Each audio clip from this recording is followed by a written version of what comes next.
গাজল state general হাসপাতাল পরিদর্শন করলেন জেলাশাসক নিতিন সিংহানিয়া। সুপার সহ অন্যান্য আধিকারিকদের সঙ্গে নিয়ে হাসপাতালে বিভিন্ন ওয়ার্ড ঘুরে দেখেন তিনি। রোগীদের সঙ্গে কথা বলেন, চিকিৎসক এবং নার্সের সঙ্গেও কথা বলেন তিনি। ছিলেন গাজলের বিডিও সুদীপ্ত বিশ্বাস, মালদা জেলা পরিষদের সদস্য দিনের শুরু, গাজল স্টেট জেনারেল হাসপাতাল সুপার অঞ্জন রায় প্রমুখ।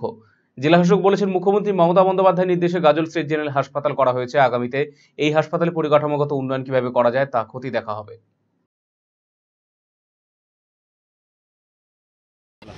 মাননীয় মুখ্যমন্ত্রীর নির্দেশে আজকে আমরা গাজলে এসেছি। এখানে মাননীয় মুখ্যমন্ত্রী এখানে গাজলে স্টেট জেনারেল হসপিটাল করে দিয়েছেন এবং লাস্ট ইয়ার সেটা ইনঅগ্রেশন উনি করেছেন এবং আমি আজকে দেখলাম এখানে পরিষেবা খুব ভালো আছে এবং মানুষ খুব খুশি আছেন। এখানে আমাদের ডেলিভারি যে আছে এখানে হচ্ছে এবং তার সঙ্গে নতুন ওয়ার্ডসও শুরু হতে চলেছে। তো আমি এক্সপেক্ট করছি যে এখানে এই হওয়াতে পুরো পরিষেবা, যেহেতু গাজলের পপুলেশন বাড়ছে, এখানে প্রয়োজন ছিল এবং সেটা মাননীয় মুখ্যমন্ত্রী সেটা করে দিয়েছেন, তার জন্য পরিষেবা ইমপ্রুভ হবে।